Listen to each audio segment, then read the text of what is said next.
Hello there. I hope that everybody is doing well tonight. I am Kat Hobson, your host, and you are listening to Fate Mag Radio, the online voice of Fate Magazine.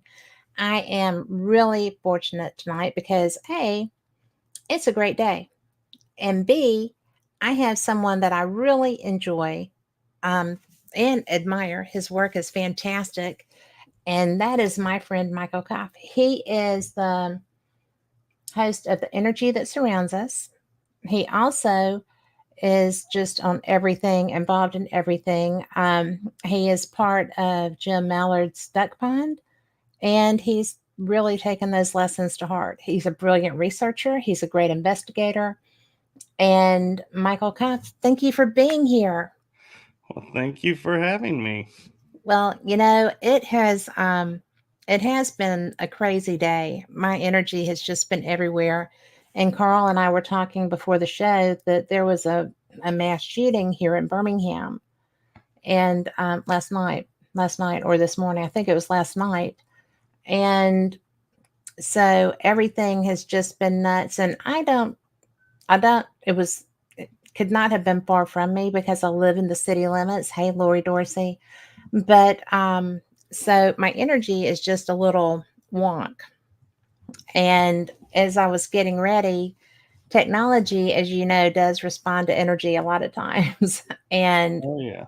like 5 different times, we lost my mic feed, things happened. So if I have technical difficulties, I will be right back with you. So I am so glad that you are here because, you know, I admire your work a lot. Well, And I admire yours as well. thank you. But you have really gone from um, being new and not really unsure because you're never unsure. And I like that about you. But you have just really built your network of listeners and friends, and it's fun to watch. Why did you initially begin doing your podcasting? Well, that's actually a funny story is when I was coming off an investigation, a network approached me and said, "We think you'd be a great podcast host. What do you think?" And I looked at him and I said, "I've only been doing this like 3, 4 months. I don't know anybody in the field. I don't think I'd be a good host at all. I don't know what's going on, anything." And they were like, "No, you'd be great. And they're like, "But it's up to you." And so I was like, "Well, I'm gonna have to say no because I just don't feel ready." And then, Right? as the universe works its miracles, about 2, 3 years later, I'm at a paranormal para unity event a friend was hosting, and he's there, and he goes live with his network, and I didn't realize what was going on. And he pulls me aside and goes, "Hey, would you like to say hi to everyone?" And so I go, and so I'm looking at a telephone and I'm going, "Hi," and somebody approaches me, so I had to walk away. And when I came back, they were putting everything up. I said, "Oh, I didn't get my 15 seconds of fame." And he laughs and he goes, "Oh, no, we're not done with you yet. Yeah. So have you thought any more about the podcasting idea?" And I looked at him and I said, "You know what? I think it's time." And the rest It, is not history because you had learning to do. And, we met because of somebody that's a really good mentor. yes, he is. And he's a great one for bringing you along with him. Oh, I know. And he is supportive. And I love his one golden rule. And that is, if you're authentic with me, then we're great. Yeah. That's like number one. He's like, "Just be yourself with me.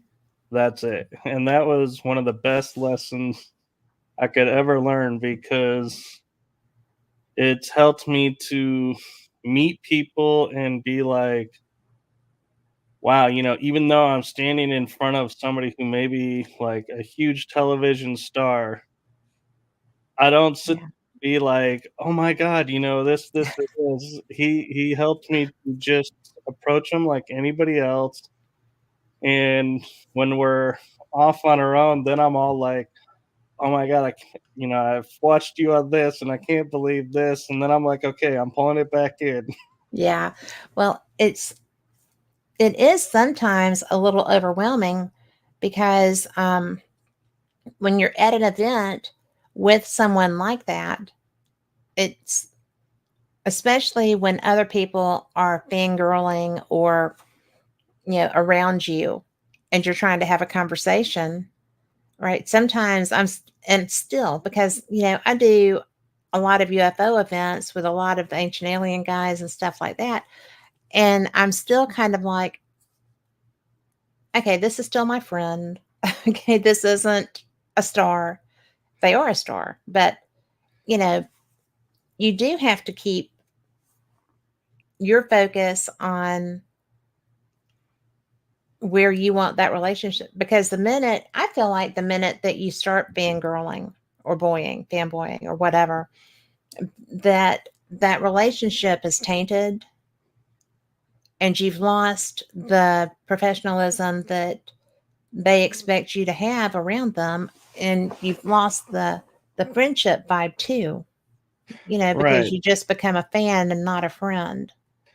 right, and a lot of them are surrounded by people who are just, like, for the autograph or just for the photo to Yes. say, Just "Look the at who I photo. was with," and I I have to say too, what I love about podcasting is I just had 2, like, I would call, like, ultra high in the Yeah. field people on one of my shows, and both of them were like, "Look, just at the end of the day, we're all normal people.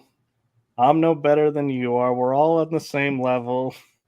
So, because I always like to be honest with my guests before coming on, going, yeah, if I'm like a super fan, I'm like, I'll tell them behind the scenes and be like, yeah, I'm getting this out of my system. And they're like, well, good. I'm glad you're getting it out now.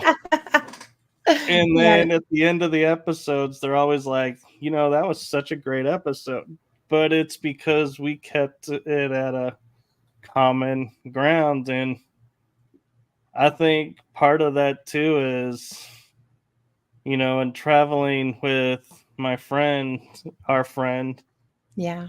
he never uses fame. Like the only time I ever used him use his fame was we were trying to promote something and we were in a town and we're sitting there going,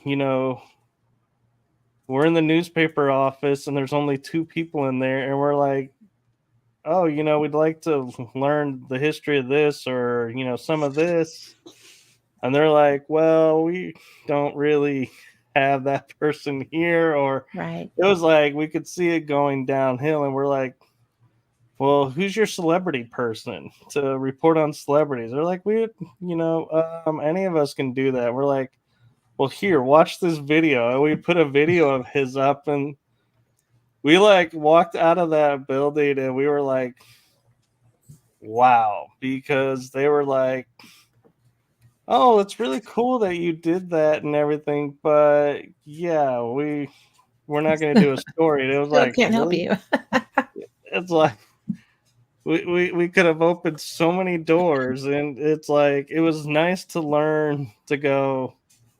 You can use it for good, but then you also have to know when to walk away and be like, not be like the diva type of celebrity going, oh my god, we're totally going to bash you because you did this. It was like, no, we just walked away and just was like, okay, whatever, your loss. Well, the fun thing is that I, you know, Fate magazine is famous. I'm not famous. And it's really fun to take copies places and just say, I just wanted to leave these for you. And it's like, the edition that my story was in, and then our friend Tony Rathman has the story in the brand new one, which by the way is the Skimwalker, and it is fantastic. That cover is one of the best covers we've ever done. And it's just go to fatemag.com and check it out. You can also subscribe. You can read it there. You can read some of the articles there, but check the artwork out because I have nothing to do with that. And I think it is absolutely beyond amazing. So, but a lot of times I get access because of the magazine. And then when people realize that I've been doing paranormal experience for 10 years, they're like, oh, well, okay. And that's kind of fun. But, there's somebody that I've always wanted to interview, and he's not really elusive. He's not standoffish, but every time I'm like, yeah, I'd really like to schedule something. And he's like, well, you'll just have to keep asking me because, I don't have my book with me or whatever. And finally, we recently were at an event together and I just said, I'm absolutely not going to ask anymore. And it's not a lack of respect. It's not frustration, but I don't want you to feel pressured every time you see me. Right. We haven't seen each other for 3 years and I didn't mention one time coming on with me. COVID and their health and stuff like that. And so it was interesting because they didn't know what to say. And I just said, I don't chase interviews. I'm just glad to see you. And I don't want you to run when you see me, because it can evolve into that if you're that person, Right. And I'm just like, no, I'm not going to ask you for an interview. I'm just going to say, hey, how you doing? It's so good to see you. It works. I don't want them running. Yeah, but I gotta admit, Kat, you are a celebrity. Probably not. I talk to celebrities sometimes. So you're here. I But, know. but thank I you for feel like we're saying both celebrities now. that. It's really something because I'm very I love paranormal experience. It's my first show. I did it for 5 years before I got Fate magazine, and I'm never bored. And I've never once, had a guest on that I was like, oh, wish I hadn't done that. I mean, there've been people that it was like pulling teeth sometimes. I've And had a few of those. I had somebody actually do her manicure while we were on the air. And you could hear her filing, and she was giving me one word answers. And I had a producer at the time. And so when we finished, my producer said, I did not know that you had your degree in dentistry. I said, I don't. That's why it took so long to get this out. But different people, if they're not in the mood that day, sometimes it can be hard. Have you ever Right. had an And interview like that? I have. I had an interview once that I was like sitting there and I would ask a question, they'd go, yes. And I'm like, okay. Well, let me get another question in my mind really quick because gotta think fast. And it's like, oh man, I do. 'cause we're used to interviews where people give us like a few sentences to a paragraph to like 15-minute answers, and you're like, Mhm. oh my gosh, I got so many questions out of this. This is great. Yeah. And when you get one word, you're sitting there and you have the deer in headlights look because you're like, I don't know where to go from here. There's That's like, the you can't exact get a look. facial clue to going, do I go further? Do I abandon this topic? What do I do? Because that's the thing about podcast hosting is people don't realize we use facial clues and what's said for a lot of the material. And Mhm. I gotta admit too, I like doing video because I can see when my Yes. answers have hit their marks, and it's like, and I don't start rambling. Because when it's video, I don't know. I don't have that visual stop. Audio when it's on. Yes, I agree. So And I just recently started doing video, and because I was a little intimidated by it, right? And then now I don't even know why. I love it. It's so much yeah, fun. I feel like, we're sitting in a room together having a conversation, and it's just it's entirely a different conversation because if some you know, if somebody doesn't want to talk about something, you can go, "Oh, okay, that's a no." Yeah. right. That But look, just shut that down. right. But there is also, it's like kind of like a double-edged sword, because as frustrating as it is, you get to connect more because people aren't looking at you and going, "Oh," and being distracted by what's going on screen. They're just Mhm. purely listening and getting caught up in the story. So Yeah. to me, I also enjoy doing audio only because it gets people's attention and you grab them with the story or you don't. And it's like, you can't fault it. It's pure just by hearing if you can get their attention or not. And I had a friend who runs a network, and he does a radio station through his network, Mhm. and he was like, "We need to get you on the radio." And I'm like, "I don't want to do radio because I want people to see what's going on. I want them to see." And he goes, "No, see, this is what the purpose of the radio. When you're talking and you go, well, and I had this device and it's, like this or this, and this is how I use it." They're going to hear that on the radio and go, "What device? Yes. What are they, what is it doing?" They're going to go and watch the episode on video to see what you were talking about.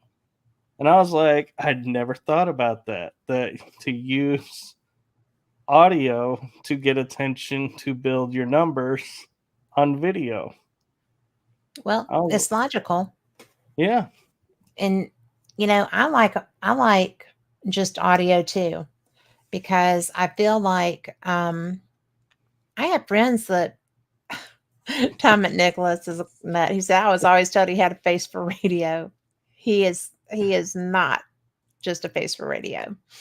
But it I like that sometimes people get drawn into a story that that's being told just audibly. They're vested because they're having to focus more. And I also have people who do not want to do video, guests that I've had over the years and would love to have back on. And they're like, I'm not doing a video. And I'm like, you're very attractive and you've got a great story and you've got all this stuff. You would be great on video. You're great audibly. What bothers you? Just don't want to do video. And I'm like, are you in the witness protection or, you know, you're on television. You can't be Yeah. bashful. That's And funny. When they're on television, your thoughts are you and Witsack. It's yeah, like, well, they're kind of blow their cover if they're on TV. it was funny, but it was just so unexpected. And they're a brilliant researcher, and they're probably they're actually the best researcher I know. And I was taken aback because I was like, this would be so great. Nope, not doing video. So And you have to respect actually, that.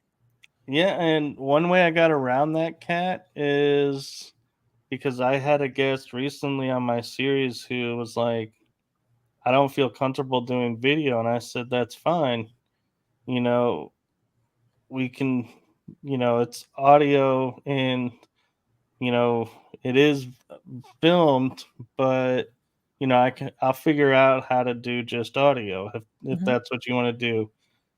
And the guest thought about it and they go, well, can I put my avatar picture up or leave the Yes. video off? And I was like, that's fine if that's what you want to do. So the whole episode is me talking to the little circle because and it would light up when they were talking, and I was like, it to me it was the same. I mean, it was challenging because I couldn't see her facial expression or his expression, but at the same time, they're able to do the audio they're comfortable with, Yes. and I get the video that I'm comfortable with. And so it's like the best of Kind both of worlds. comfortable. So that's something you might, in the future, if that comes up, go, hey, we can do a video and use an avatar photo or That's use a a great picture. idea. You don't have to have yourself live on screen. And that's I something will I do learned. that. I will do that because, you know, that's the only person I've come across who adamantly said, absolutely, I'm not doing video. I have no interest in it, don't want to do it. I'm uncomfortable with it. Okay. And it was somebody that I had interviewed, just Audible only a couple of times over the years. So I play those replays when I want, if I'm going to be like having to run a rebroadcast or something. I Right. just run that and, on the Facebook streams and stuff. And it works. So, It is. And it's amazing how things have changed because I was talking with a fellow podcast host and he had interviewed me like I think 2 years ago, and I finally got him on my show. It worked out, and had to pre-record it because he wasn't available yeah. during the normal time. So during the pre-record, and then he's like asking me, "Hey, I see all these symbols on the top of your banner. What are you airing to those places?" I said, "Yeah, I air, all of those. Some of them are live, some of them you can catch the replay through." And he goes, "Well, I see you have Spotify. Do you direct to Spotify?" I was like, "No, Spotify, as far as I know, doesn't have a platform where you can record direct to it." And he goes, "Well, but so you're doing audio only there?" I said, "No, I'm doing video." He goes, "Spotify does video Yeah. now?" I was like, "Yeah." And so even the networks are going that were audio only are going into video. And I actually stumbled on, and this story is so funny with the network is I found a company called A Access or Acast. It's Acast, Yes. and I was like, I don't know where I saw this from. It's like I swear it was like recommended to me through a platform, and they were like, "Yeah, it's easy to air to here." So I set it up and I was like, well, it's audio only. I'm like, well, I got to do audio for the radio station. So it's not that big a deal. I already have the audio file. So I, was just like, yeah, let's do it. And I went back to say to the company where I got the recommendation, yeah, this is really cool. Thanks for the recommendation. Couldn't find it.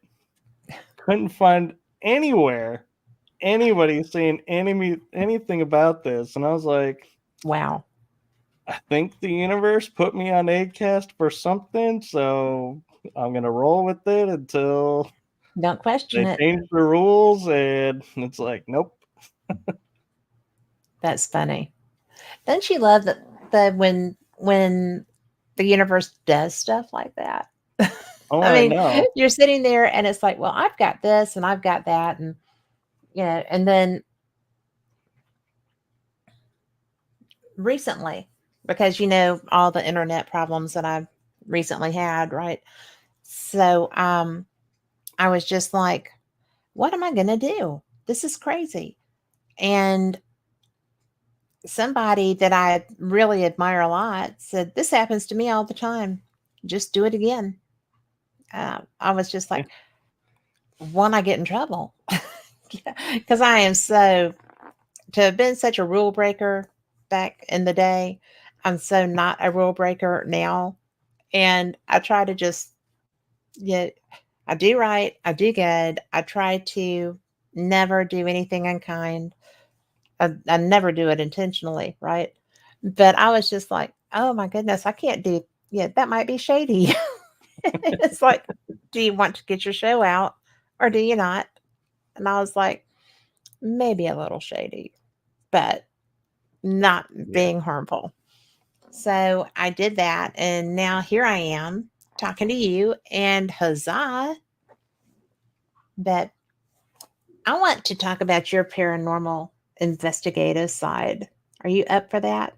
Sure. No, I always look forward to those conversations. Why did you start with an interest in the paranormal? What I brought you there? started because there was always a fascination with me. Growing up in the metaphysics, I understood death's not the final, that there's afterlife and, you know, going to different places. But I was like, how cool would it be to actually talk to someone who's going through that or is there and to see what is it like? And so when I went on my first with my first team and doing some of the investigations, I was like, wow, I realized how actually closed off I was to what was going on around me and Well, thinking I'm so open. And what I mean by that is, so the example I use is I was at Old Park Hotel in Ballinger, Texas. Great active location, never disappoints. So I'm doing a Facebook Live walking through, and I enter this kids' room and I'm filming, and I turn and I'm about to walk out, and my phone starts going off with Messenger and all this stuff. And so I'm like, "Hey, I'm doing a live. I'm like, don't answer that." But it keeps going. And so I finally go into the hallway and I'm walking into a room and I say, okay, guys, I got to check my phone. I'll be back. Turn off the live. And what the messages were is people were telling me there was a girl's voice in the room. So I totally missed it. ah, Never heard it. And oh, let the squirrels have the dog's attention. that's okay. Mine were going because their dad got home. It's the And price we pay for them. Yeah, oh yeah, always worth it. entertaining. But so, and then people were saying, we heard your name being called while you were in the hallway. Again, never heard. And so I was like, okay, I got to hear this. So I never actually can say I heard my name, but I did back it up to hear a little girl's voice say, leave me alone in this Oh, room. So I posted it and was like, wow, thank you guys for pointing this out. I totally missed this. I didn't hear it. Well, then I get a message a few months later, and someone goes, you need to look at your video again because you caught the little girl. Look at this photo. And a friend in Temple, Texas, taught me when you see a shadow image, take a line, and if you can outline a person, you got a spirit. hmm. Well, it looked like a little kid crouched in a corner with their knees to their chest and arms Oh, around it. And I was like, oh my God. they'll leave me alone. Now I have this. And then a couple years later, I'll go and for some reason I look at the video again. And before the EVP happens, there's 3 taps on my shoulder I'd never heard. And Really? I didn't even feel. And I'm like, how is this possible? And so that also gets me interested in the paranormal because I'm like, wait a minute. Here, there's voices coming through Yes. equipment that I didn't hear. I'm being touched and didn't know it. What, and I was like, this is too much fun. I gotta stick with this, and this is just Yeah. way more entertaining than I thought. It is, right? I mean, and that's why we get snagged into it. But I want you to elaborate a little bit, if you would. You said growing up with metaphysics. How did you how did you grow up in the knowledge of metaphysics? So you're gonna love this story. Is I always love stories from you. when my parents and I moved to Texas, our family, we were Catholic by my dad's side, Lutheran by my mother's side. So he found a Catholic church, so we were going there.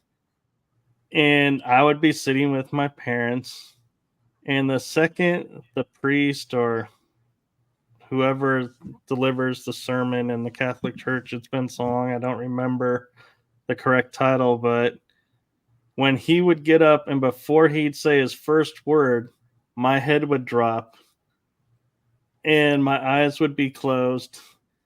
And then when he finished, I would be like lifting my head back up and opening my eyes. And it happened every time we went there. No matter who was up to give the sermon, I would always fall asleep and they couldn't wake me up. It was like I was out. That's unusual. And so we decided, because we had freedom of choice of, our beliefs. I was like, you know what? I'm not really feeling this religious dogma deal and I don't understand what they're talking about, probably because I was asleep through it all. And I That would was do it. like, you know, I don't think so. I don't know. This just doesn't fit. And so I went and started studying other religions. Mhm. And I would take courses and research like tarot cards or palm reading or different healing modalities. But I always would seek within myself what's going on and had a core belief within myself. Right. Like the closest thing would be is like I could say I had an innate sense of chivalry as a kid before Okay. understanding Yeah. what that even meant. It was like I couldn't, like, if somebody was getting picked on, I'd be like, "Hey, wait a minute, this isn't right." But I then realized, in talking with a medium group, I was like, something clicked in my head, and I'm like, you know what? I feel like I deserve answers. And so I said Okay. to him, what was the deal with me in church? Why I would always fall asleep during the sermon. And my guides laugh and they go, we didn't want you to get the dogma.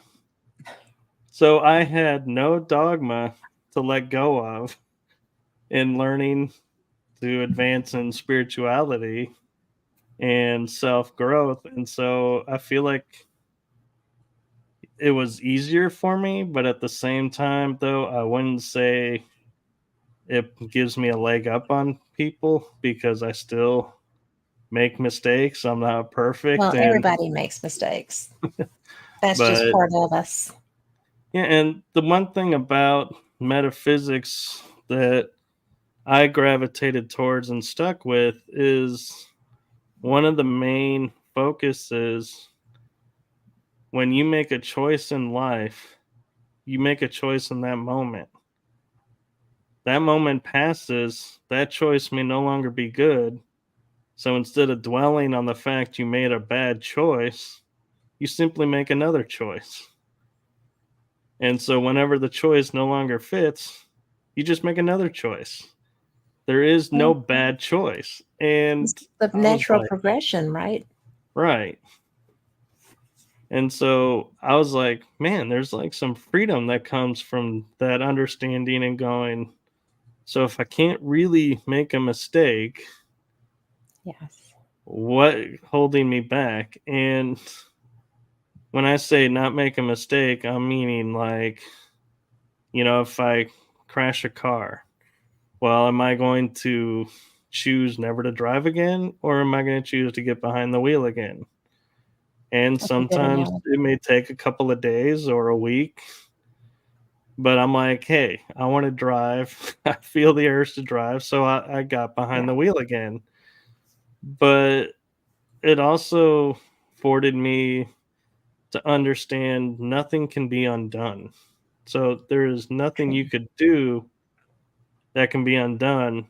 Now, with that being said, I'm not talking about, if I take a life, I can bring that life back. No, but I knew taking a life was wrong. So there was no way I was going to go take a life and then go, oh, hold on, I made a wrong Oh, choice. do Let over. me redo that one, bring them back.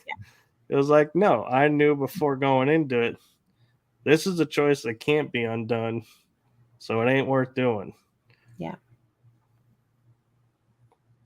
And, there's so many, preface this, there's so many choices that are that, I mean, and we have to live with those. When we do make a choice that turned out maybe to be not as optimal as we thought, right? Right. But you do get the next day as a rule because, there are those choices that do have permanent repercussions. I mean, that happens a lot. But just as a general rule, when we wake up the next day, it's a new day. And if I really admire that you recognize that even though something might not have been optimal, yeah, it's a great lesson to bring forward that you can always look at it and make your new choice going forward into the next day. I think that's a Right. really great message that you bring forward.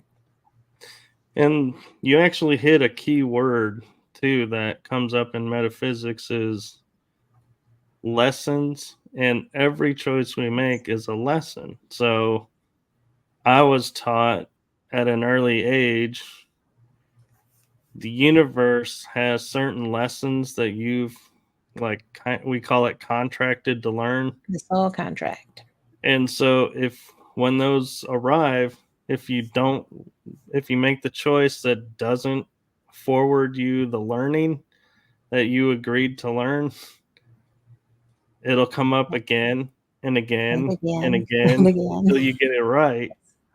But even that's the beauty of the universe is they're not holding you and saying, "Hey, look, you had one shot, you missed the boat. Sorry, you're going to have to do this all over again in another life." No, it's even they have the choices are can be changed and you can make a new one. And the beauty of it as well is I was taught because people would always say to me, how do you know what choices to make? And I said, well, here was kind of a life lesson deal that I was told.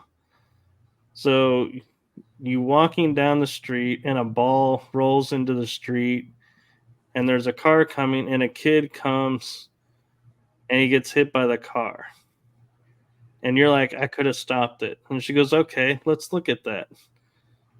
So now we had the scenario where the ball's rolling out, but you stopped the kid from being hit by a car, and a week later is hit by a train Yes. because his lesson in life was to learn he can't just go and do whatever because there's consequences.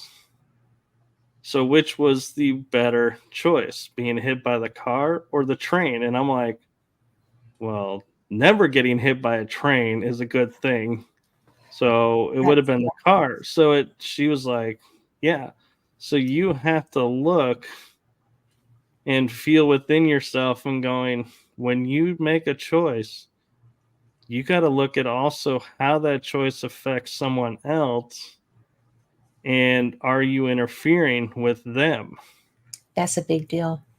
And so, yeah, and I know that sounds like a lot of pressure to put on a kid and, to grow up with, but it actually really makes you stop and before you do things, really process and look at, why am I doing this? What am I doing it for? And I think that's what helps in the paranormal field and podcasting, because you're thinking on a different level and you're like not just going, okay, yeah, I could go to this place and have a door open and close and be like, ooh, ah, over the door opening and closing. I'm going to be looking at it and going, why is this door opening and closing? What's the spirit trying to say? Why is it this door? And an Yes. example I had of that was in a abandoned hospital. There was upper cabinets and there was like countertops underneath them with cabinets, and there was a broken window, and it's wintertime, so the wind's blowing. But I said to myself, I want to see a door open and close. I was like, I feel like this is the night. Sure enough, we go, and one of the cabinet doors fully opens, fully closes, fully opens, and it would just randomly do it, and it would open at different increments. Like it would open slightly, then it would open a little bit more, then it would fully open, and then it would decide to close a little bit, and it was just completely random. And in my mind, I'm going, okay, the window's broken. This is the wind. So I turn the camera towards the other cabinet that has a door open as well, slightly open. It never moves. And so I'm Interesting. like, I go, okay, there is no way I can explain how wind would open this one cabinet and not this one, because it's the same door on both sides that's slightly open. And then on top of that there was a book open on the countertop, and the wind would cause the page to go slightly up, and it would curl to where you would think it's about to drop and change pages. Nope, it would fold back and then go down, and then it would pick up 2, maybe 3 pages and do the same thing. Right. And I'm like, wind doesn't do this. Something's going on here. And I was like, there's definitely somebody here doing something. And I was like, man, on that night, I was like, not only did I get one of my checklists of experiences done, but I was like, I got another one too. Yeah. And the wild thing was, a friend that I was investigating with goes, oh my God, they just called your name out. And it sounded like a computer. And I was like, what do you mean? He goes, it was that digital sounding, but it was your name. Well, we Interesting. hear a door slam. So we go outside, can't figure out which door it is. But in the room next to us, in a little office area, are computer books. Okay. And I'm like, this is just too crazy. This is just too many things I can't write off and going, this was all coincidental. I was like, Well, did you ascertain where the voice came from? We weren't able to because it was like a one time. It Right. was, Couldn't get it. Yeah. and it's hard. And I have the sense of when I hear something, it's like you can tell when I'm investigating because I can feel it. Is when I hear something, my neck pops up and it's like I feel like my head's on a swivel now, going, okay, where's the sound coming from? Well, Echolocating. yes. And isn't that funny? Because it is like an echolocation. Exactly. Yeah.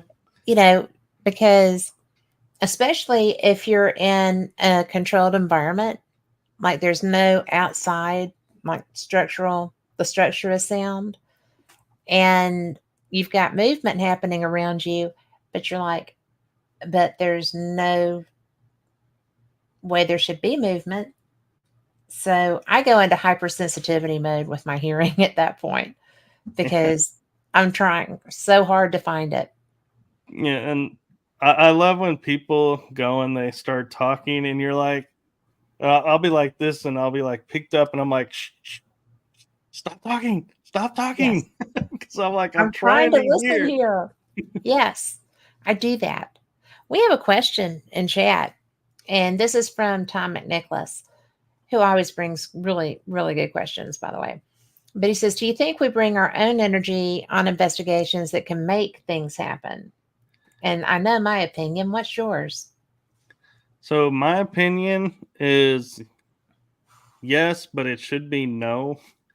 And what I mean by that is, yes, I do know people who go out on investigations and say, if you need energy, use my energy. I'm always And like, no. or Yes, my favorite is when you're with a team and they go, you can use our energy. And I will jump in right on top of that and say, no, I do they that cannot use my energy. They can use the universal energy flowing through me, because there's plenty of it. but not Yes. mine. And Yeah. I don't know why people think that's a good idea. I I'm so protective of my aura and my energy, and especially in that kind of environment. And invariably, if you're at a public location and there's, like a group of people there, you're doing like a event or something, you know, invariably there's going to be someone that says, you can use our energy. And I am quick to say, no, not mine, but thanks. You know, I think it's because, they see it on TV. well, not only that, but if you're So brought up, and I'm not making judgments about religion or anything, so don't think that this is just my we're not going to have people observation. send you nasty letters or anything. But religion and society does not teach what energy is and what Mm-mm. can happen. And so, unless you've experienced it Yeah. or you grow up in metaphysics where they teach you about the energies, you don't know what you're doing. And so, when people say on investigation, you can use my energy, 9 times out of 10, those are the people who are going home with entities, will have attachments on them, Yep. will be feeling sick the next day or that night, and The inevitably paranormal will have hangover. something happen. And it's like, well, you asked for this because You you gave gave me them permission. your energy to connect to instead of the universal energy, which, like you were saying, is infinitely abundant, but at the same time, they can attach to it and it's not you. So you can walk Yes. away free and clear. Yes.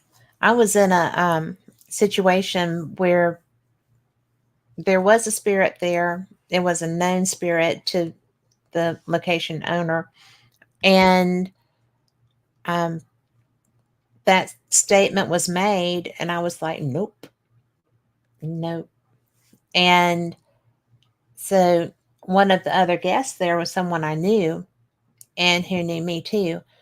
And they were like, well, could we like do an energy bridge? And I'm like, you're not going to like doing that with me. I mean, you really don't want to do that with me. And in fact, Lori in chat, I believe, was there the night that this happened. But this person just, we just joined hands, didn't do anything else, just an energy bridge, right? And I just kind of let it go a little bit. And the dude hit his knees. And Lori, if you're in chat still, let me know if you were there that night. But because I know you were. Um, it was so weird, right? And it was the first time there was video of it. And Lori said, yeah, it did raise the temperature. And it was so wild because this guy was like down, and the video shows that um,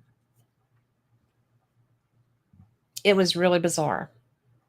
There was like a white aura around us. It was like doing stuff. And I don't have that video. I didn't want it because I'm just like, oh, I'm good. Thank you, though. I just wanted to see what it looked like. Right. And it was so intense that that man hit his knees. And I didn't even know that he went down because I didn't want to break the connection until I was ready to just kind of, okay. But that is something that people don't realize is really a thing. So when they're asking for your energy to be given, it's real. I mean, we do have our own shields, if you will, flow, whatever. And one of my best friends ever was with us, as well as this best friend. But this was my other friend's first time in a paranormal investigation. And it was like an event scenario. It was pretty interesting and cool. And when we got through, she was like, girl, you know. And this is somebody that I had traveled with for decades, a decade. And she was like, girlfriend, this is wicked. And I said, well, no, it's really not wicked. It's really cool. And she was like, well, I didn't mean bad wicked. It was just, yeah. But, where we would go was Key West every year, which has its own energy, right? Oh yeah. And so she was used to be in that environment. And to be at a known haunted location where you're trying to interact with a spirit just kind of blew her away. She thought that was neat. So, And what's interesting is, as we're investigating, we have all these experiences, and a lot of times we don't even think about all the full aspect of it. And like, you experience a cold spot. yeah, And I was like, wow, that's so cool. You're like, the temperature dropped, that is so cool. What's going on, and then you get distracted and you're like, oh, did you hear that noise? Oh, did you see this or that? And it's like, yeah. And so when we stop and we think about it, and I had a guest on who actually said to me, so you know what a cold spot is, right? And I was like, well, no, I don't know the exact, what could definitely be causing a cold spot. And he has meteorology as his background. And he goes, well, a cold spot forms when something sucks all the energy out of that spot. And I was like, it's a void. now that makes total sense. And what, and it's like, I had to go back and think about all those times when the temperature would drop, Right. going, okay, something sucked the energy out. But then in my mind, I go, but what happens when it gets hotter? What, Yes. what's causing? And I didn't even think to ask him that question. And I was like, that's one of the hindsight questions. You're like, as a I host, know, like, right? I hate when I get those. I'm I always like, had the why did I not golden ask boots this? and didn't think of that question. Yeah. Well, But yeah, and it makes us think about, and it open, when people point these things out, you, this is what I feel like is important with podcasting, and why I hope a lot of investigators watch our shows is because they may sit there and be like, you know what? That makes total sense. And that explains why on the FLIR, there's nothing there, but this void, like you were saying, shows up, and it's all the energy. And it's amazing how they can do it to one specific spot. yes. Like, you can be sitting there going, and it's right in front of me, but if I move, like, right here, but if I move my hand here, it's normal. Here is cold. Yeah. And it's like, fascinates me how it'll be isolated to one specific area, and it Yeah. doesn't encompass the whole area. Well, yeah. And when I don't use a FLIR, but I have a thermal imaging camera that records and stuff too, but it's an actual real tool, like for construction and stuff. But I agree with Joshua. He says spirit is trying to manifest under either temperatures. And I do think that when they're pulling our energy, that's I get warm. And it's like Lori said in chat about that energy experiment that we did. That room got hot and or warmer. It was a basement, so it's tough to get hot. But it's I didn't get hot. I was just blowing. But I think that the gentleman that was on the receiving end of the flow, like I said, he went to his knees. It was really kind of dramatic, but I wasn't focused on him. I was, yeah, I had my eyes closed doing my thing. And so it was I was just trying to provide energy for the spirit to manifest if she could or if she wanted to. I wasn't trying to do anything dramatic or anything like that. But I think that I can't create cold. I've never been able to do that, like pull the energy out of an area. Right. So I've always just thought that when I hit a cold spot, it was something that um, needed energy to manifest, that it was just a void. I never thought about it being the other end of that spectrum. You know, you always had the yin and the yang. We do. And it's interesting how it's also is we think of everything as being either three categories in the paranormal: Mm, the residual, where you're just watching something happen over and over; hmm the intellectual, where it responds to you; and my mind is going completely blank on the third one right now. It's But okay.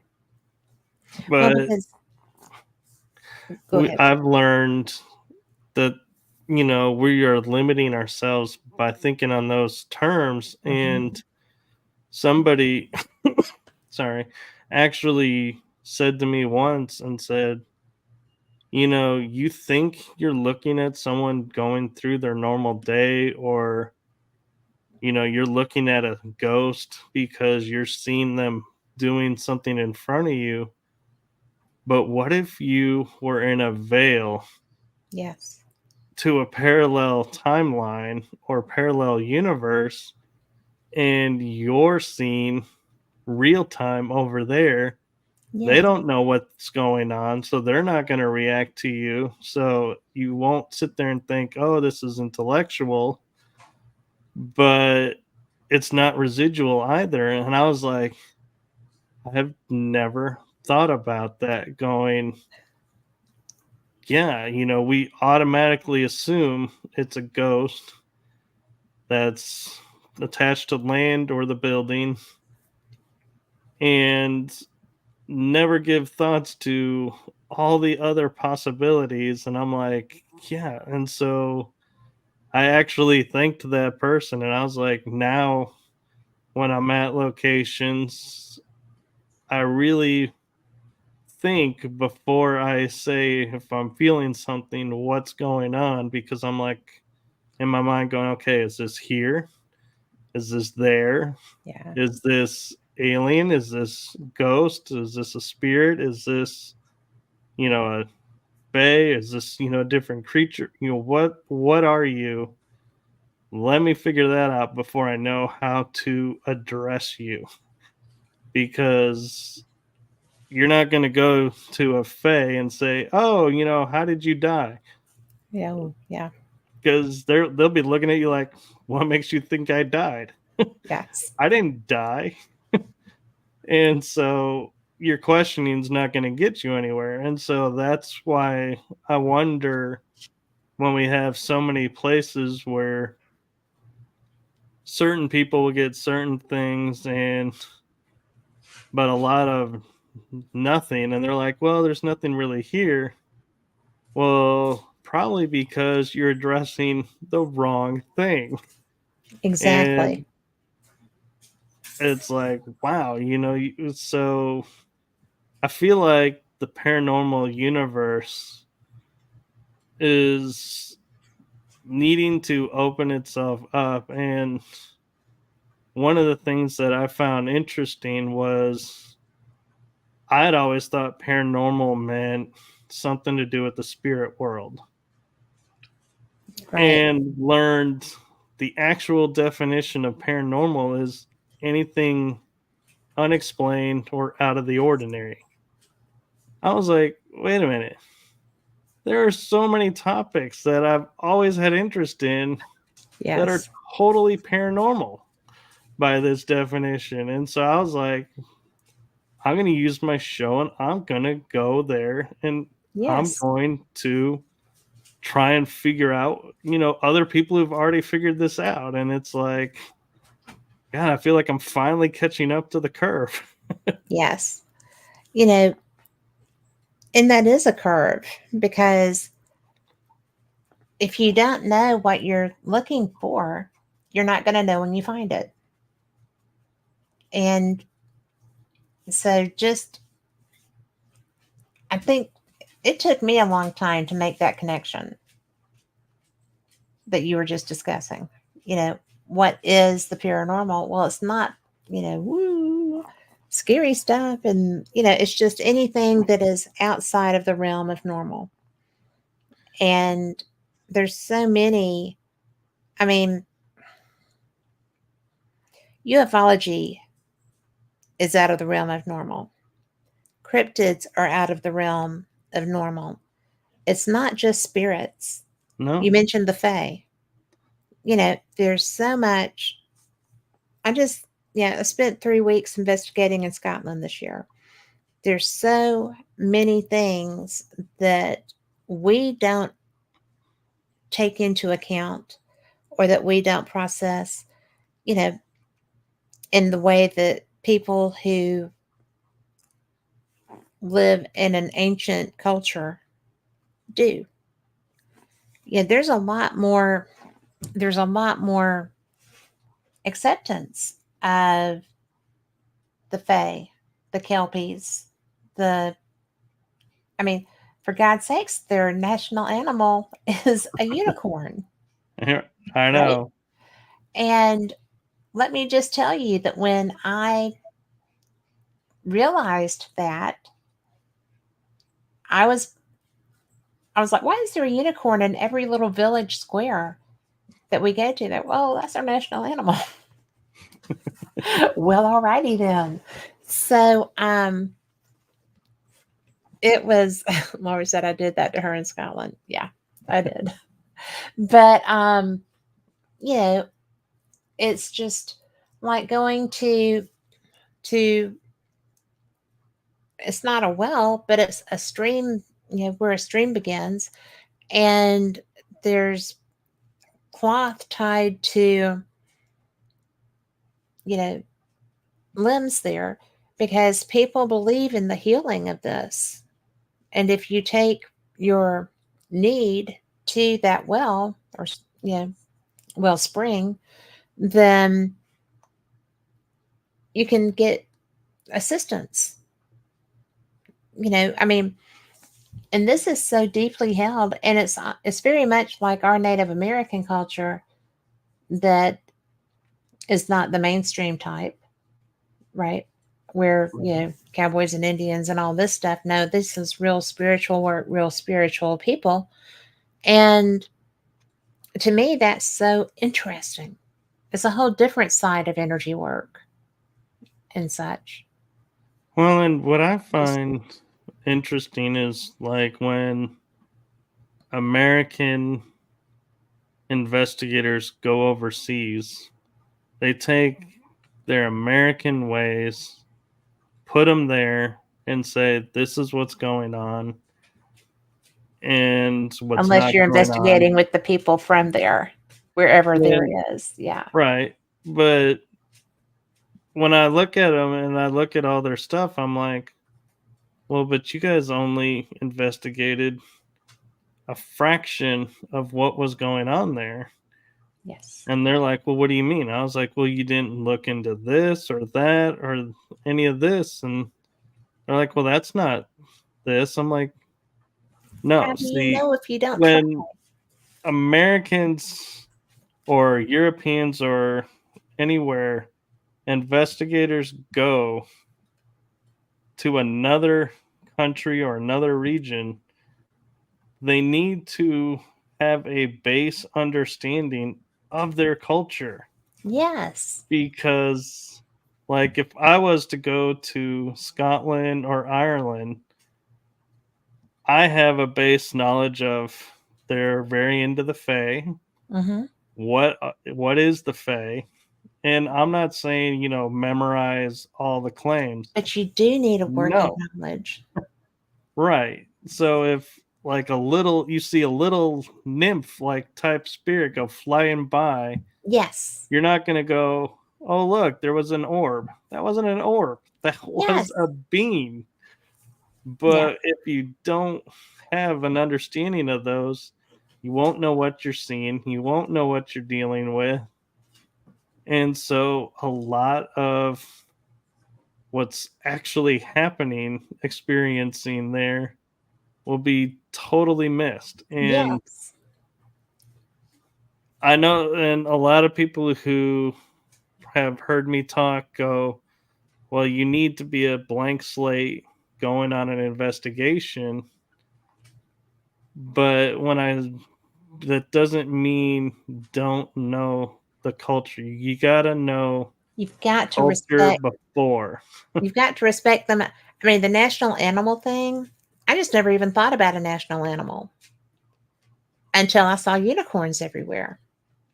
I knew Well, about kelpies. Yeah, I yeah, knew about kelpies. I knew about the fae. I knew about. I did research, and I'm friends with people in Scottish Paranormal, so I made sure that I was on top of things. Tried to make sure I was on top of things before I went.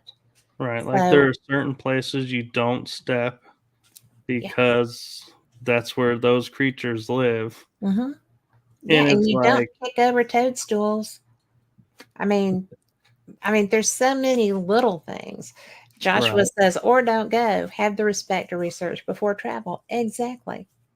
And right. And I was watching a Hallmark movie, and the premise of the movie was they couldn't build this building because a corner was a leprechaun hive. And, we were sitting here laughing and going, oh, that's not real. And I looked it up, and that actually is a real thing where you will see odd corners in homes because the Fae have some claim to that corner, so yes, you cannot build on it. And so it's like so interesting to hear that and to see that and to go, Yeah, and so if you don't understand that, you may go in and be like, "Oh, well, this is just architectural, you know, just trying to make a statement." And it's like, "No, It's you're really a thing. totally missing the big picture here." Yeah. That is something that I'm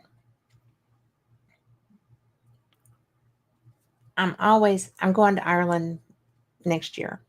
Lucky. And oh, please. It is planning and saving and scrimping. and, and it's all good. But it's just one of those things that I'm so interested in the the different things because I have a Native American background, right? So I if I go into the woods, I leave dimes. I leave shiny, you know, new coins or whatever. And because I just think that's respectful. Fairies like shiny things, Right. But And you also ask permission before yes, entering. That's yes. something a lot of people don't think about. Well, I know that I have gone into the woods before I understood this. Okay. And I had spirits that were like grumpy. I mean, they were grumpy people. And I thought, why are you being grumpy? The guy said, well, I'm dead. I was like, oh, that would make me grumpy. Yes. Okay. Sorry.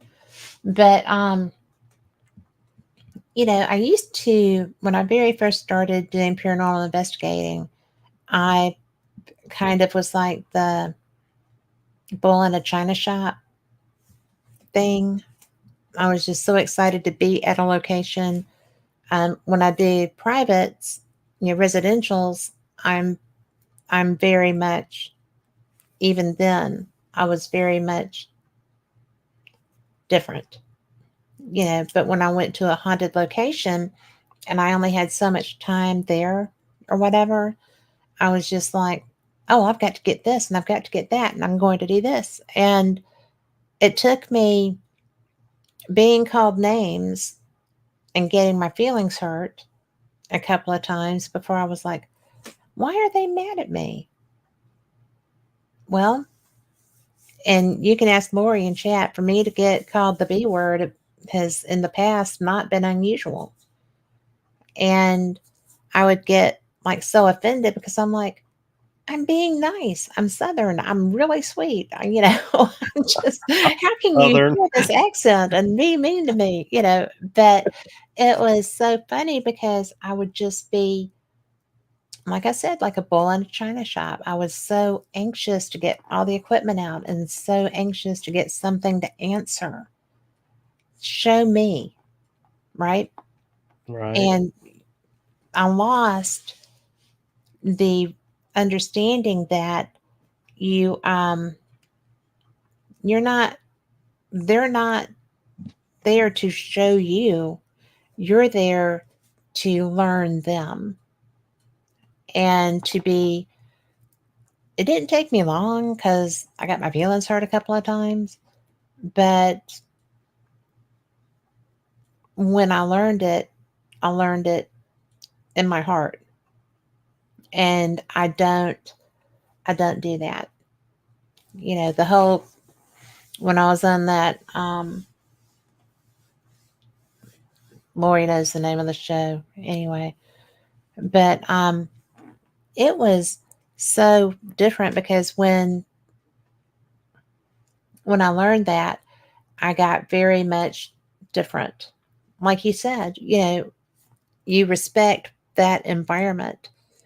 You know, by the time I got to Scotland, I was like, oh, thank you, Joshua. But yes, they did. And Anthony says, have any of you ever seen an echo of an event at a place you visited? And I have. I So have. What was yours? So my echo, Other if than the little girl.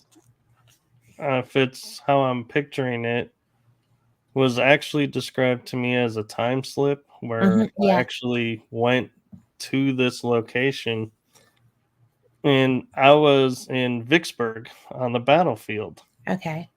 and we're doing the driving tour, and all of a suddenly I'm like, I can smell gunpowder and blood in the air, and the energy is getting very thick, and I see movements around me, and I can make out like blue versus gray or whatever colors they were using at the time.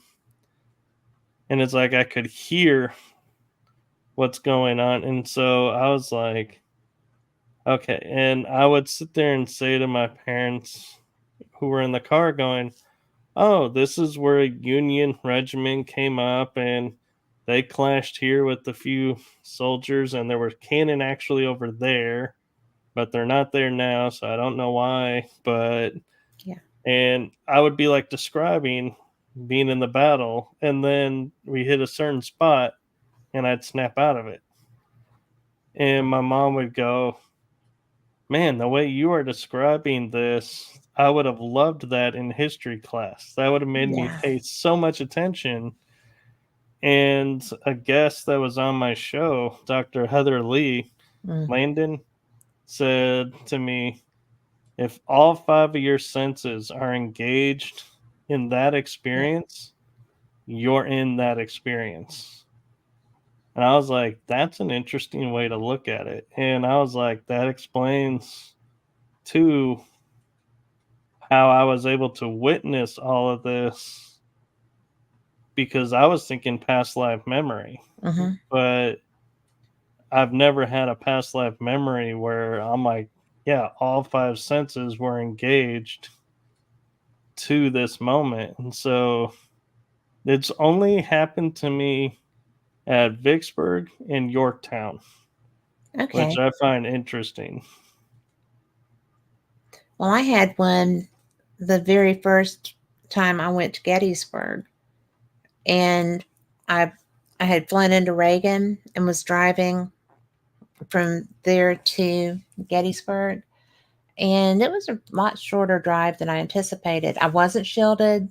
I thought I had a lot more time before I got there. And so I'm driving. And I look down and there's a house down against the forest.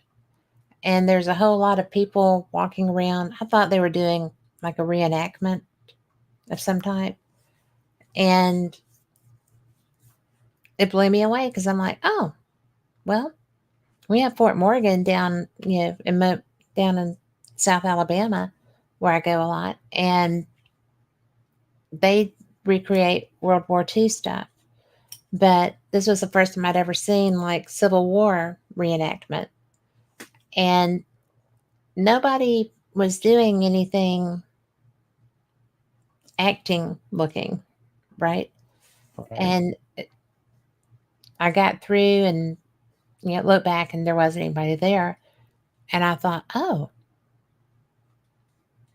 okay. So I must be on the battlefield, you know. And it was seriously, I feel like if I had been shielded, I probably wouldn't have seen it, because I do that. And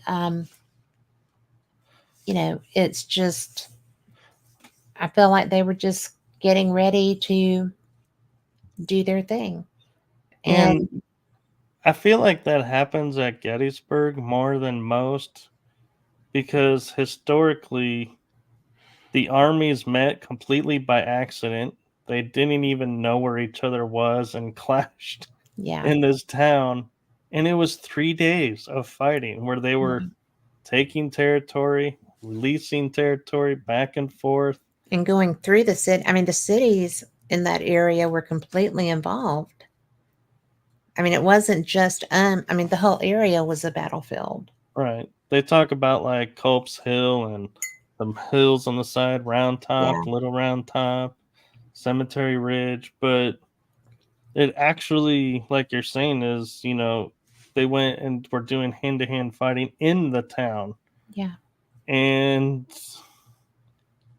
so, I mean, this is a lot of like emotions mixed into one little area that, yeah, I feel like that's why there's so many people who, whether you're into the paranormal or not, report seeing reenactors when there aren't any, Yeah. because I feel like all that energy of those 3 days has left such a mark.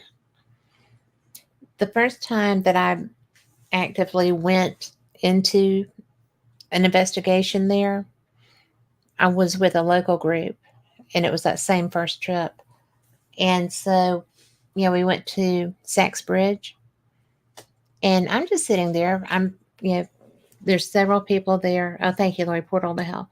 But but I'm just sitting there, and all these local people are talking, and just shooting the breeze, catching up. And I see a stand of trees, and I was like, well, that's cool. Everything else is so flat. Okay. So I turned around and I was listening to them again. I turned back around, the trees were gone. And I was like, okay. And one of the gentlemen saw my face, I guess. He's like, what's up? I was like, well, that stand of trees is gone. There was a stand of trees right there. He's like, that wasn't trees. I was like, oh, people. Okay. Gotcha. So then we're still sitting in that area, and there were like bunnies popping up. That's what it looked like, were bunnies. And I was like, there's a lot of rabbits here, And he said, oh, those are the lookouts. They're, they're seeing what we're doing, blah, blah, blah. And I'm like, what? He was like, they're getting the distance to where we are, and they're spies basically, and they're coming through, and and I was like, wow, this is a lot, and then I went out there, just by myself to do photography, because that's what I do. And oh, here's a good question for you. And this is from Anthony. It says, have you ever been met by spirit at the door you were visiting? I haven't been met by a spirit, but I did have a funny experience with a spirit, and that was I was in an area where they had crematorium ovens that we had just cleaned on this location that day. And we were doing a guest investigation there where the guest investigator is going through a process and leading people. And I'm there to make sure that, nobody disturbs, and, we try to limit contamination, or if people are coming in, that they be quiet, so, not to disturb. And I see this white coat start running towards the door, and I'm like, oh my God, we're in the middle of a meditation. Do not open that door. I'm like, oh man, what is how? I'm like, I'm not even by the door, so I'm like, how do I get to the door to make sure they don't like just bolt open the door and be like, hey, I'm here. What's going on? And I'm like, oh, and so I'm frozen trying to figure this out. You saw And just the then, white coat? well, so it was behind chairs, and it looked like you were seeing it from windows. So it's like I would only see the upper half. And I'm thinking, okay, seeing it from windows. And then I blink and I look back, and I realize the windows are all blocked by furniture. So I couldn't see Wow. a spirit, or I couldn't see a person coming towards the door. So the person was inside the room. And I'm sitting there going, oh my God, I just seen a spirit in this room, and this is the first time anyone's ever investigated in here. Oh, how cool.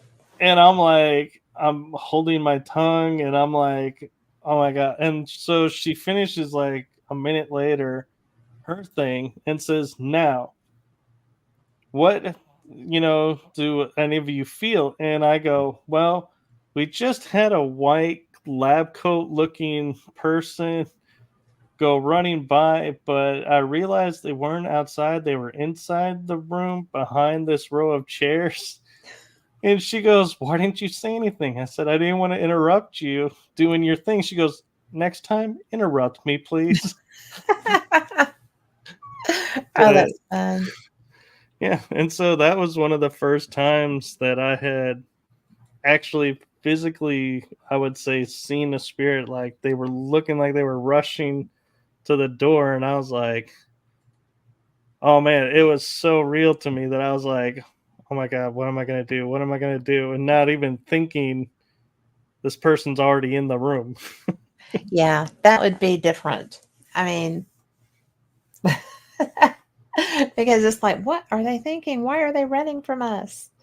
That would, I would be concerned because I would have felt like they were trying to get away from us. And, are we making them that uncomfortable? I've, I've, I have not had spirits actively meet me at a doorway, but I have had spirits at sloths um, acknowledge me, and that's different. Yeah. I mean, they weren't rude or anything, but they're just kind of like, "What's up?" Yeah, Oh, it's like, yeah. "No, But hi." to answer your question, Anthony, on a different level, they weren't spirits, but I've had beings meet me in doorways where I would be sitting, like, I could be sitting at home when I was a teenager and growing up, and there would be shadows in the doorways. And whenever I looked over and I'm like acknowledging that I seen them, they would disappear. So Interesting. I thought this was a game because they're lurking around the corner, and I'm like, yes, I see you. And they disappear. So I'm like, okay, this is great fun. I didn't realize until years later when I was talking to a guest on a show and doing investigations that shadow beings are, something to be wary of. And I'm like, I kind of grew up with them. Yep. So, I don't know how to, take this question right now because I'm like, my whole mind is like, I've was surrounded by bad things growing up. What? And I'm I don't like, think all but shadow creatures or shadow people, I don't think they're all bad. well, somebody finally said to me, and they go, well, why do you think they were able to get so close to you? And I was like, they weren't close. I mean, it's the couch is in the middle of a room. They're in a doorway. It's not like they're sitting next to me. And we started laughing that they were like, no, we didn't mean that close. They mean, we're like, how could they get in your space? And I said, I feel like now, knowing what I know now, they were there to watch me and like Mhm. try and figure me out and be like, who are you? What do you do? How are you doing what you do and everything? And Yeah. more curious. And I don't think they ever meant me harm because, I mean, they had ample time to do anything that they wanted to, but I feel like they were more watching me. And what seems kind of strange is someone had said, well, maybe they were protecting you. And I was like, yeah, there are Yeah. talks of like there are bad spirits who will watch over to make sure an even worse spirit doesn't come in. And it's like, could that have been it? I don't know. Yeah. It becomes a question of, that's, I gotta look inside. But I also, though, use a technique of resonance. And what Mm-hmm. I mean by that is when I'm looking at something, what does my body and energy tell me? And Mm-hmm. so when I was talking about the shadow spirits growing up, I don't get a bad feeling. And so I'm like, I don't think they ever meant me harm. I think they were just watching over, maybe studying, trying Yes. to figure out. But I was like, yeah, like you're saying, they're not all bad, but it's just something we don't know. And so I don't want to say, oh, they were perfect angels, as the shadows, because I don't know, I don't know who they were. Well, exactly. And what did you feel from them? I mean, did you feel that you were in danger? Did you feel that they were just being nosy? I mean, what did you feel when it was happening? I like I said, I felt like it was a game. Like, Hmm. oh, he saw us. Quick, hide. It's like the ultimate game of hide and seek. Like, They win. who's Yeah. better? How close can we get before he notices us? Yeah. Kind of. Or you could say in like Native American terms, counting coup. Hmm. Like going, and they were trying to tap me to say, ha ha, look, I got I to got it tap on him. you. Yeah. Well, I just find that interesting because there's so many ways that shadow beings are perceived. And I think that a lot of people think that they're innately bad, but I don't think so. I mean, the very first time I ever saw on film and captured a shadow entity, it we scared it because you know shined the light down the hall. It was up against a door, and the motion caught my eye, and so I asked my um, fellow investigator who was in front of me if they could shine their light back down the hall for me, and it was like pressed up against a door, and it just melted down that door, and it was at the end of a hallway where there were two other doors, and it just melted down that door and went under the door next to, and it was gone. But it acted like it was afraid of us, and I felt bad. I was like, I'm so sorry, I didn't mean to scare you. But it was, you know, but I have had shadow beings that I felt like had negative intent. And I'm very quick to put up barriers with that. I try not to, I've learned to always have shields up when I initially go into a place because I don't want just anything having access. Right. So I try to read when I walk in and then I just kind of adjust accordingly. So, Right. And it's funny how, as investigators, we always want certain things, but then once we get them, we kind of forget. And like I was thinking the other day, I was like, what experiences have I had and not had in the paranormal? mhm, And I'm sitting there, and all of a sudden I go, oh, I felt someone's hand in my pocket, like a little kid looking for candy. And I was like, totally forgot about that. And I've had my shirt plucked on my back. And I was like, oh, yeah, And so it's like I've had these experiences, but I've forgotten that I've had them. And it amazes me how often, and I don't know if it's just more me or if it's with a lot of paranormal investigators, that we're so like, okay, this experience is thought to be super rare, and this experience is yeah, rare, and this is uncommon. And when you have them happen, you're like in that moment going, oh my God, I can't believe I had this happen. And yes, then, like, a year or two later, you're like, oh yeah, I've had that. And you're like, How could I have forgotten that? I Because that know was it's, such an ultra moment. and it's almost like the on to the next mentality. It's like, okay, did that. Now, let's, yeah, I don't even know how to really describe that so well, but it is kind of like, oh, okay, been there, done that. And then one of my friends, and I'm sure this happens to you too, when you're trying to write about an experience and, it's just like, oh, wait, do I still have that evidence? you know, this is something. Let me go look at those files. And it's fun when you're like, oh, well, yeah, okay, that really happened. I agree with you when they're so cool, because you know how excited you get when they're happening, right? Right. You're like, all right.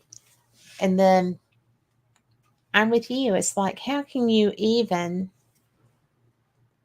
not just have that one marked up on the chalkboard so that you see it every so often? You're like, yeah, that happened.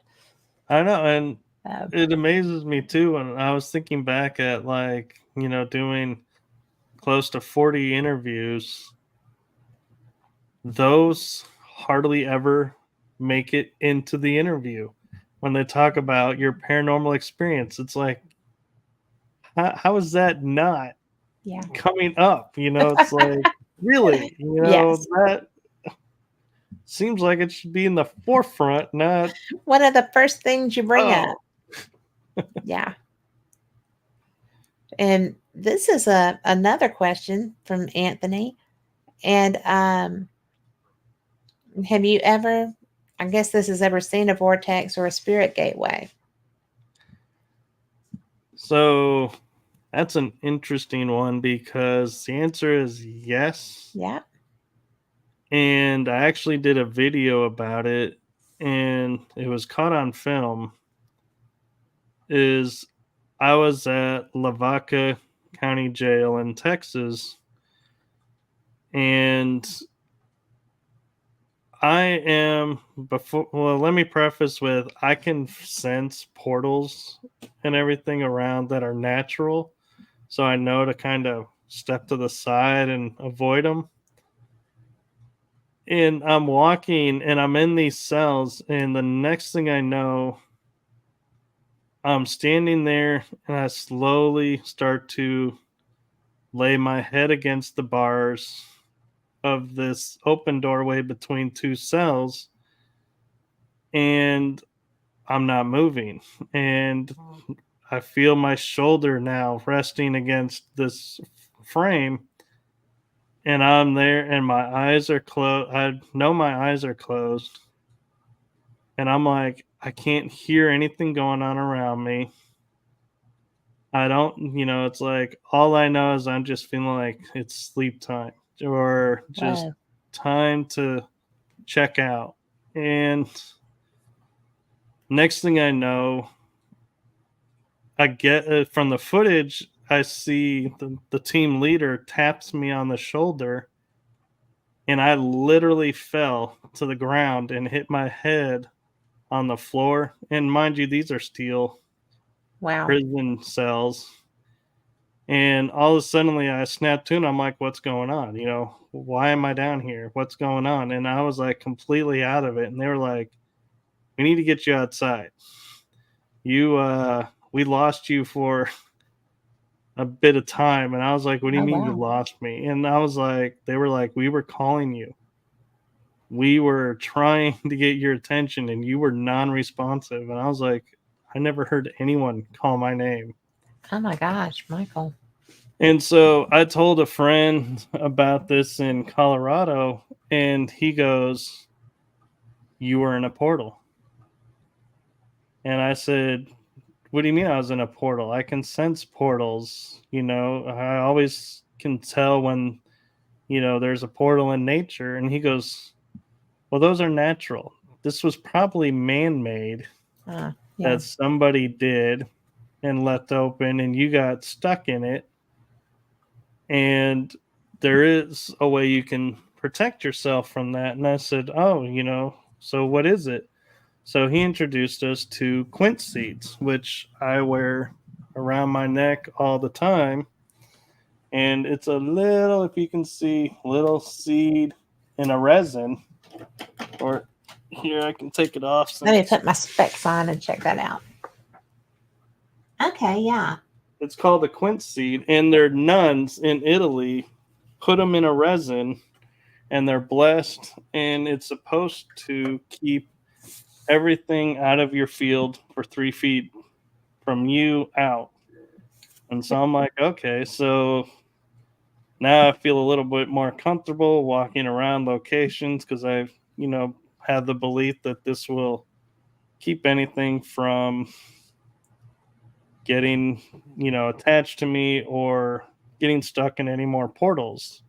Yes. But what I took from that experience too was I created a little video on my channel, and I was like, okay, people, when you do Ouija board experiments or you do all these experiments where you're opening up space for things to come in and you don't close them, this is what can happen. And then I show the video of me collapsing to the ground, Yeah. coming to, and I'm like, we, as investigators, you need to make sure you close any space that you're opening. And if you don't realize when you're using tools that you're opening space, you might want to go back and go through Paranormal 101 and Yes. learn what you're doing, because this is dangerous to leave open to people for someone else, because somebody else could have walked into that, or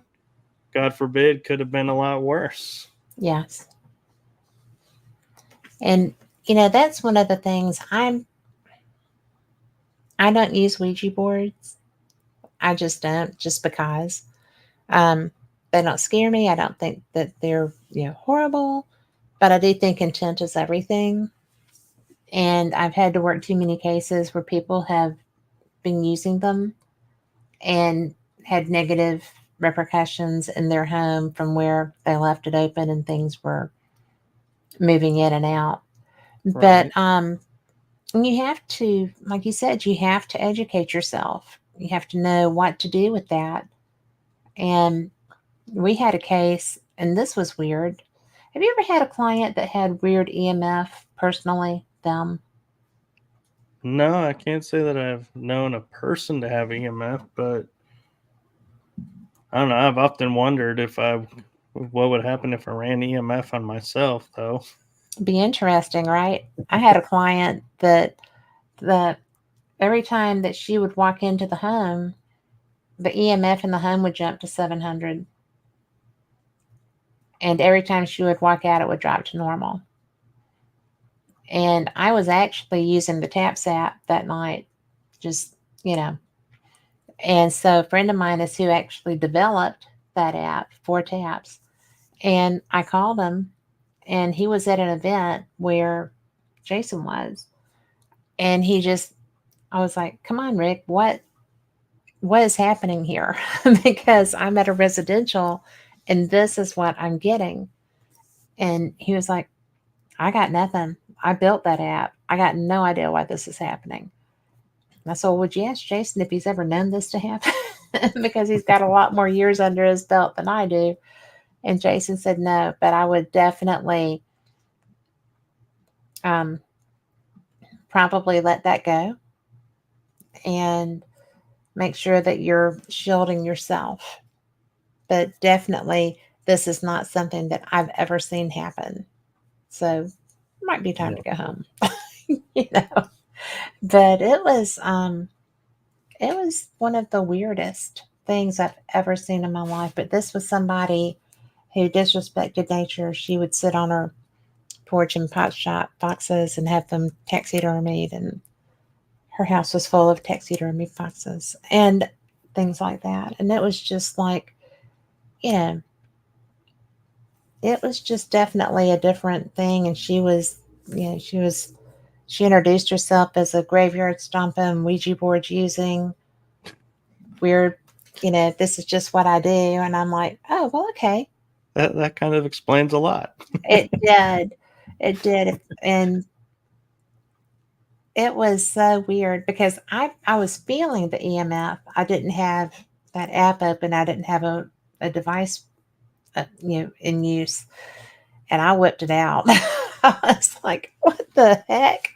This is getting a little bit, my hair standing up, you know. So Yeah, it was different.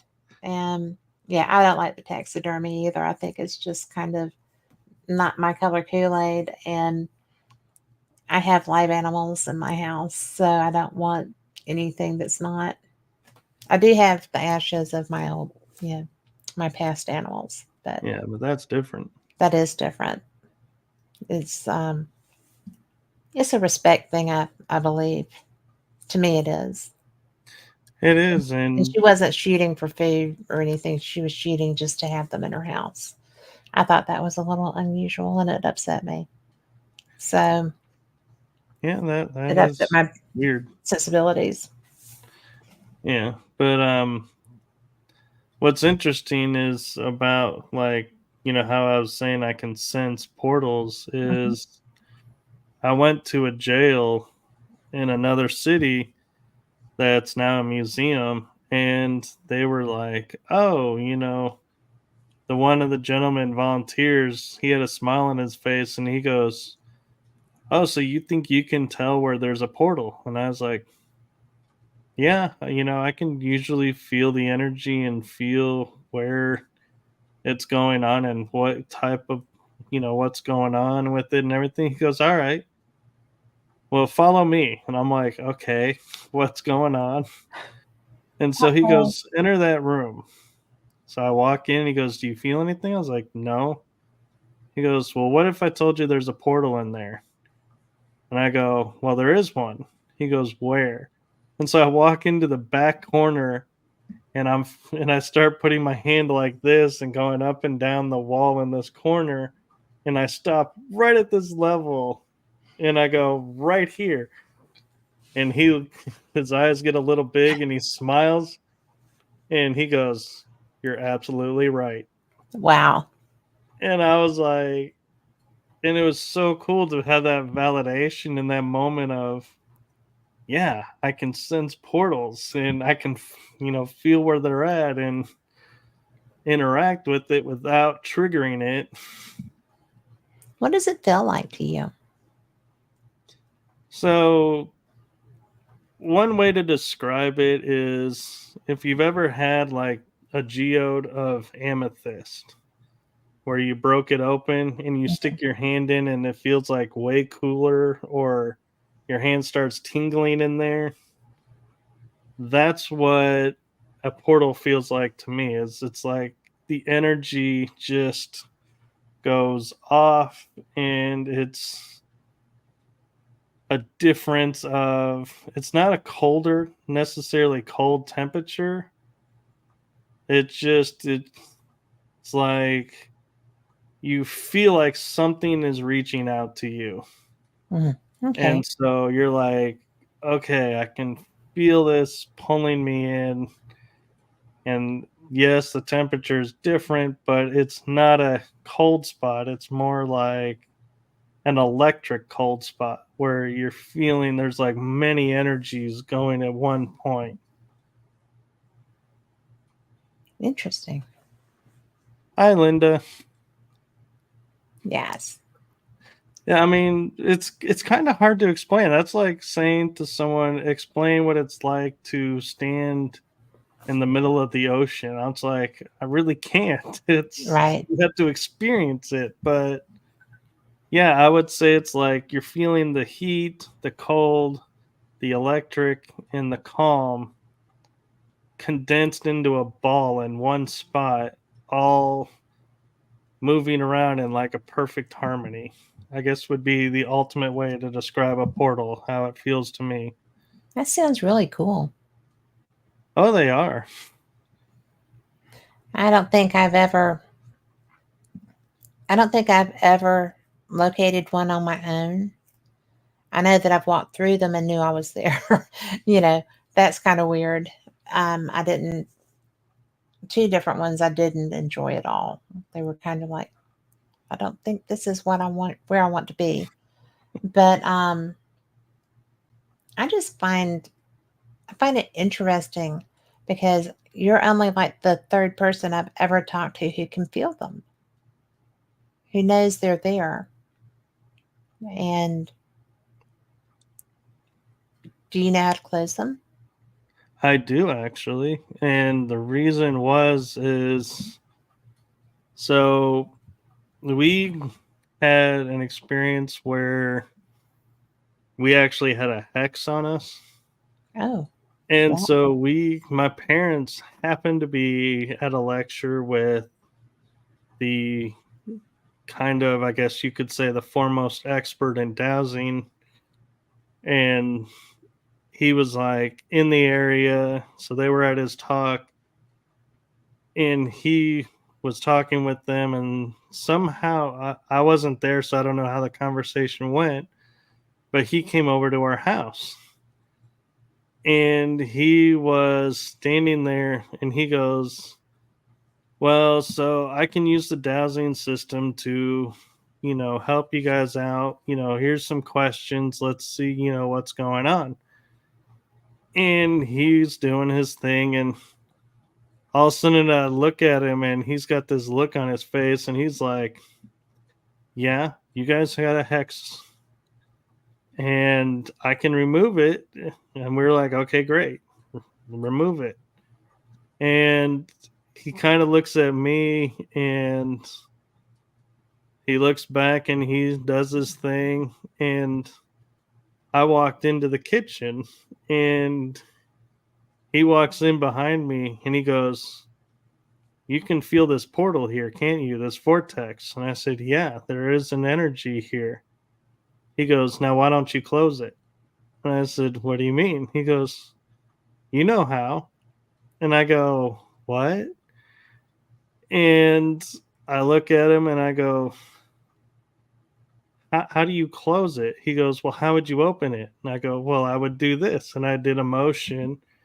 And he goes, so if that's the motion you did to open it, how do you think you would close it? And so I was like, well, maybe. And so I do the reverse of it. And Right? he goes, yeah. And he goes, so you do know how to open and close portals. And I was like, I guess I do. I didn't know I did, but I guess I did. I love And that. and so it's like one of those moments, and it's like, I don't. And I'm sitting here thinking to myself, because this is before I was paranormal investigating, going, what good is it to know how to open and close portals? What is this going to help me with in life? And the Now it's universe, a mad skill. has no mistakes. And I would literally find myself start investigating and being like, okay, here's these portals. Yeah. Oh, and start going, should I, shouldn't I? Do I, don't I? And I would get myself into massive headaches because I'm sitting here going, okay, I should, but I shouldn't because it's not my space, but it's, could cause harm. But, and it's like my mind just is. I finally was like, all right, I got to get out of here because I'm going to drive myself nuts trying to answer this question. Yeah. Well, it just kind of gets there. We are almost out of time, and I want you to have time to tell people where to find you. Would you like to do that?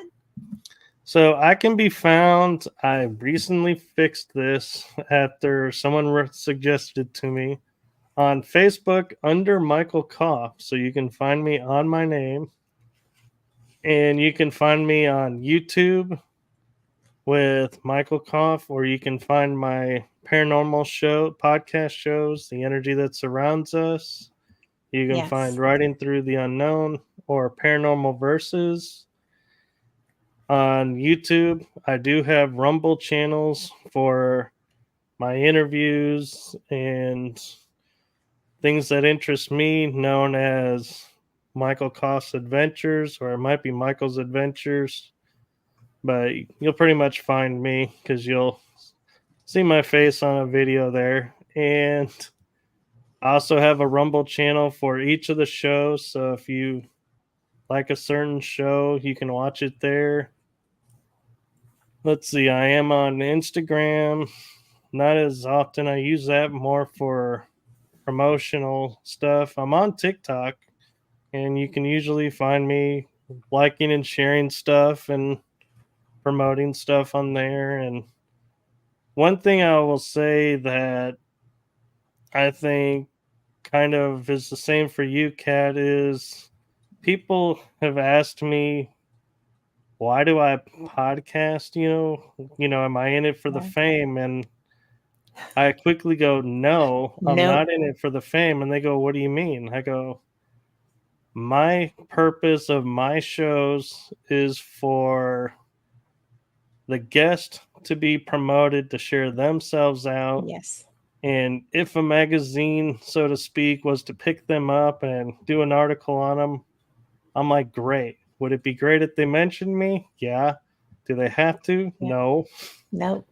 And I'm like, I don't need that notoriety. I don't need to have my show featured in a magazine to say I've made it. I feel like I've already done that through a conversation I had with a friend and or two. And so I'm laid back and I give the space to the guest to share what they want to share. Yes.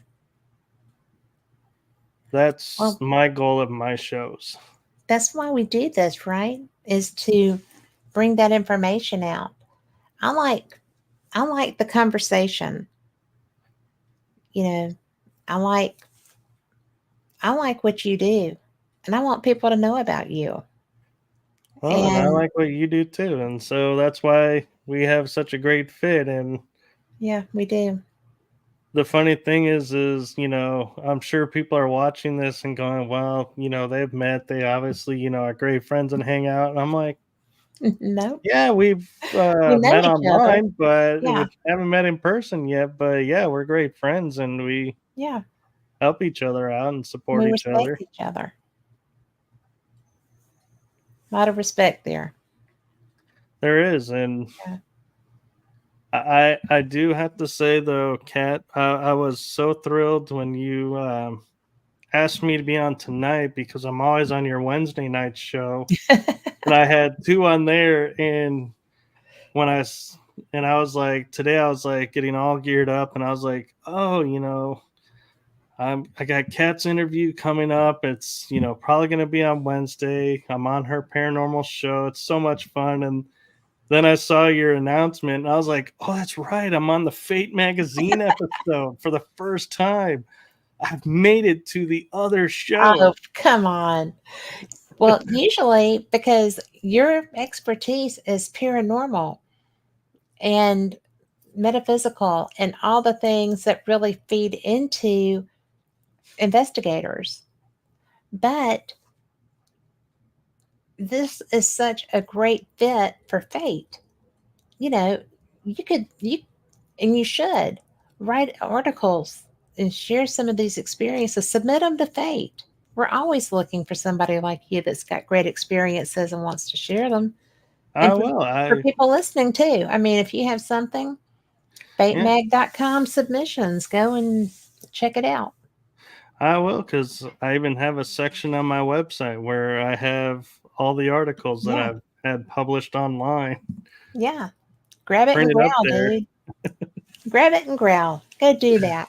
I think it would be a great fit, which is Yeah. you're a great fit for the show. You're a great fit for really anything I do. So I would have you on anything and Wow. have. Yeah, we have. And Yeah, I know if I ever needed a guest, you would pop on. And I would. same with you. If you ever needed a guest, I'd be popping on if I was free. Yeah. But I do know that it's always better to schedule you ahead. But we are officially out of time. We've got to go. But thank you so much. And Yeah, namaste, my thank friend. you. Namaste. All right. For everyone listening, thanks. And we will see you next week. Same cat time, same cat channel. Good night.